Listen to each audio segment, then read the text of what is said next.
going back to January, but certainly since we got going in August. And yeah, we competed today. I thought we prepared well.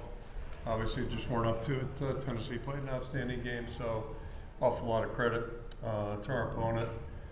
Clearly, self-inflicted things, things that you can't do if you're going to win football games, whether it's, not making the makeables offensively, penalties, a couple of penalties at inopportune times, and certainly turnovers. And it's as important a stat as there is, and certainly impacted the game today. So, that part was disappointing. Their offense, they're really well coached, and they really present some unique challenges on the defense, or for our defensive football team. And I thought we gave up a couple drives there, but settled in. We're doing a lot of good things there. But they're a tough challenge. There's no question about that. So just questions about the future, all that stuff. Really not worried too much about that right now. Don't want to get too global with our thinking, but my thoughts are really with these players and just the stories that they are, especially our senior class. It's just it's been a great group of guys. Joe's represented that. Stayed for a 6th year. Just hardworking guys that really care about the right things. They've been great teammates, and then these guys have been great leaders. So it's always tough when you have to say goodbye to guys that played their final game. Some guys are going to go to the NFL. Some guys are going to certainly attempt for that, and wish them the best. But at some point, everybody gets on to their adult life and their life's work. And I'm really confident they'll all do really well. They're all just top-notch guys. So, just appreciate their efforts, the leadership they gave us, everything they've done. And yeah, just really proud of our football team. Disappointing today. It never feels good after a loss. Can't remember one. And, if you do this, compete, anytime you go out there, it could go this way. The game is humbling, always has been, always will be. But I got to just encourage everybody to step back. It's a 10-win season, Big Ten West champs. A lot of really good moments, and these guys have really overcome a lot of adversity and a lot of unique challenges. And those are things that really serve them well moving forward as they go into their adult lives. And for the guys coming back, we'll build off this. But just really proud of everybody. You have a question, raise your hand. Get the mic to you. First thing I say is that you put in the back. We'll start there, and we'll move up to the front on the end. Shannon Earhart, KCCI. Joe, this one's for you. What more could you have done defensively as a unit? I think we could have honestly handled their tempo better. We tried to emulate that in practice, and it's a tough thing to do. When they're getting a playoff every 10 seconds, every 15 seconds. Definitely think that we could have done a better job of that, stopping the run. We were playing with a light box, but I think we could have done a better job there, and just from my standpoint in the defense line, just playing better with our hands and better in the fundamentals and stuff. Scott Dockman with The Athletic. This is for Kirk. At what point were you thinking at all about at halftime about inserting Marco Lainez into the lineup? And then what did you think of the spark that he seemed to provide for your team once he was playing? Yeah, I don't know if it's critical when we thought of it. We came into the game considering it. Marco's done a really good job. The improvement he's made, he basically started with us in August, so the improvement he's made, it's been really impressive. He's a great young guy, great attitude. So, but it's hard to practice 3 quarterbacks. He certainly got work as the season went on. But, he's still got a lot of learning to do, a lot of time in front of him and all those types of things. But, yeah, he went in and competed like you'd think. He's got some things to learn. All this will be a good experience for him, something to draw upon, and doesn't burn a year of eligibility, so it's a good thing. The second row on the right. Hey, Kirk. Chad, nice to go to my register. Just following up on Scott's question. Where you said there, you thought about playing Marco in this game, or thought about starting him in this game, or? No, not starting. No, but he's practiced well. So you think about that with all your guys. We played a couple of young backs a little bit today, and I think about all the guys. But I mean, obviously we felt our best chance to win because we started Deacon and played Deacon the majority of the game. We thought they gave us our best chance to win. At some point, you just felt like making a change would be the best thing. So that's what always drives every personnel decision. Hey Joe, LA Clough rivals. With a quarterback like Nico, obviously he's well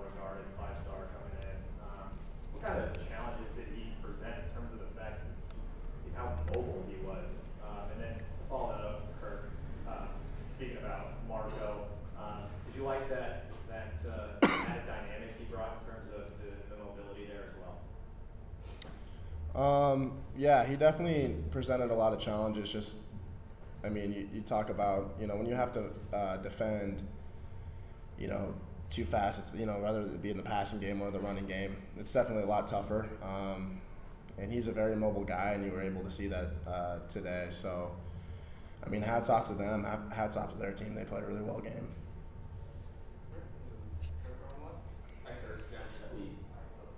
You want me to finish that question too about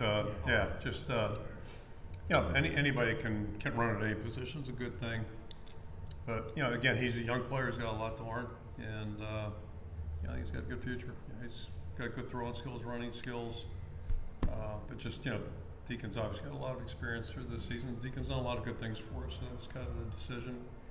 But we'll let everybody compete in the spring, see where it all goes. I heard John Stepney's here after that. I think this is now 14 scoreless quarters against great opponents. What do you attribute that to? I gotta apologize. My right ear still hasn't popped since we landed. Got some sinus stuff going on apparently, but I'm. So it's about I believe it's 14 quarters that you've been scoreless against ranked opponents. What do you attribute that kind of consistent problem from this year to last year? What do you really attribute that to offense? I think offense is pretty complicated. It's a team effort. I'll just say this, and again, I don't want to get too global on things. We've played some top 10 teams. We've been a top 10 team, so I think we know what it takes and what's required.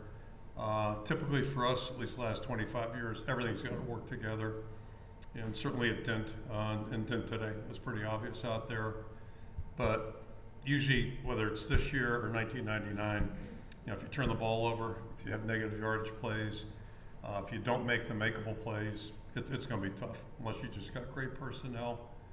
So, that's just kind of the nature of football. So it starts with those things, and then, but obviously the players and the experience all play factors into that. But I mean, we've played at that level. We've played teams at that level. We've beaten teams at that level.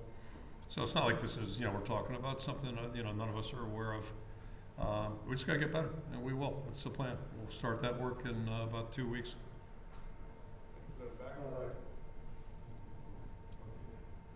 Coach, this is Rick Coleman from KWWL TV. That first opening couple of series, great punt from Torrey, and then pinning them deep, and then getting the ball back inside their 50-yard line, and you were able to drive downfield and pretty much almost put it in. How big was that interception? Yeah, that's a real good example of that's who we are. Our margin for victory, at least this year, has been really tough. It's pretty much been that way for 20-some years. But this year, for instance, for sure, all right, we got to thread the needle. And so when you do get good field position and then take it down inside and give yourself a chance to come out with a touchdown, and that's not good. And then the worst offense was not getting any points. Big difference between 3 and 7. It's obviously 4, but and just to start building some momentum, but that's a good example. And then I think it was shortly thereafter we missed a chance to pin them down, which is uncharacteristic too. But they get the ball at the 20, and just those little things like that they're big factors in football games. And the world we live in, we have to really pay close attention to that. So when you do get down there, it kills momentum, and that's where those turnovers. There's no good place for a turnover. We had one at the other end, and that was kind of the game was over at that point. We give them the ball on the 2-yard line. So, it's all those little things are really critical.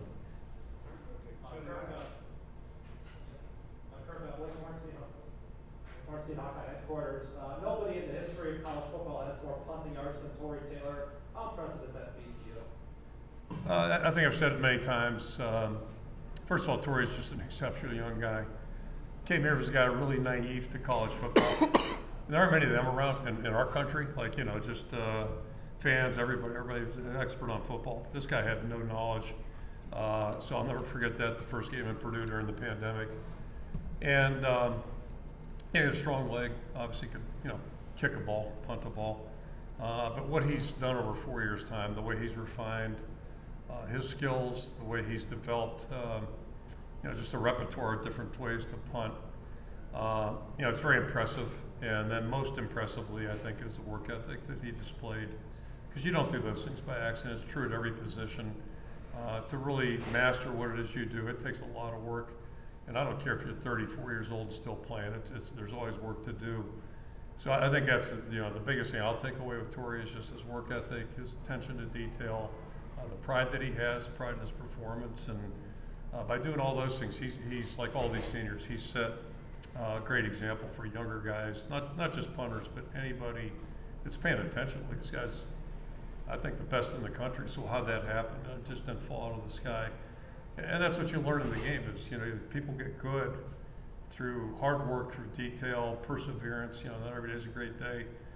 That's how you get good at anything.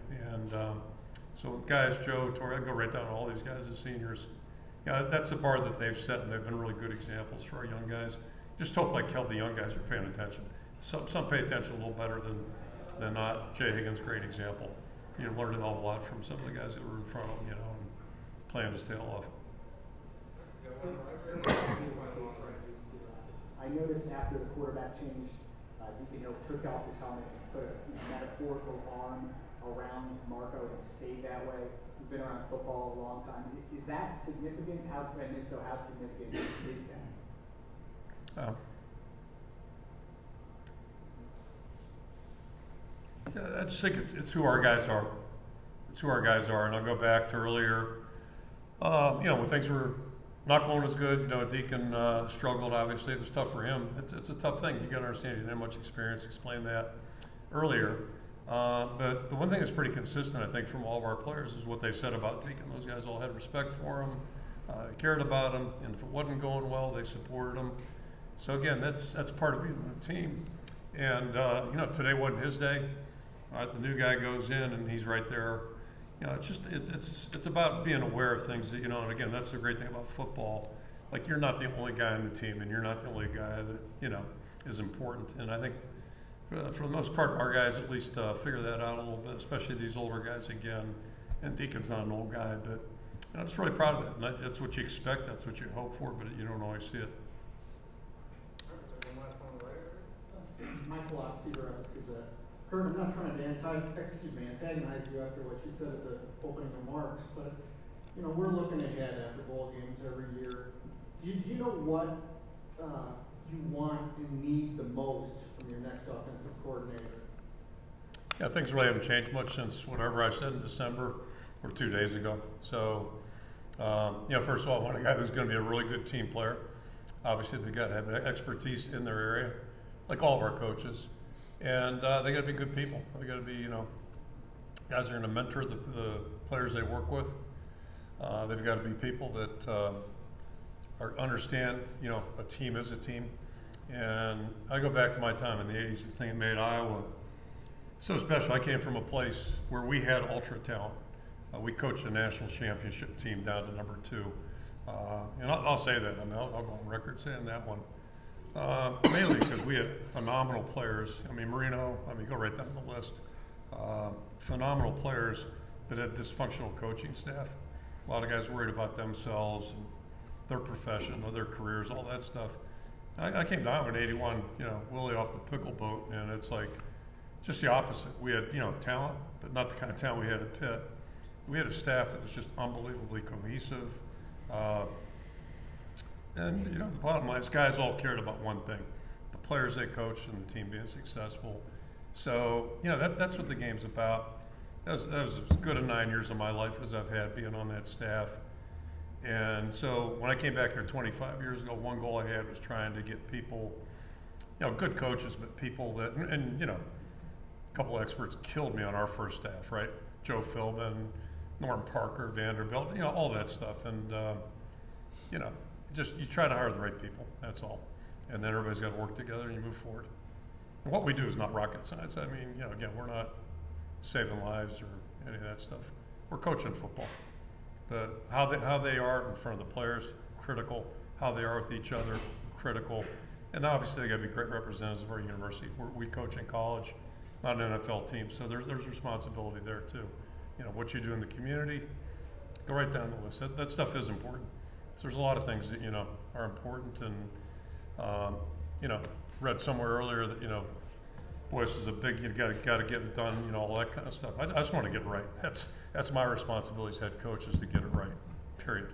Get the best guy we can get, and I feel great about it. But you know, that's another story for another day too.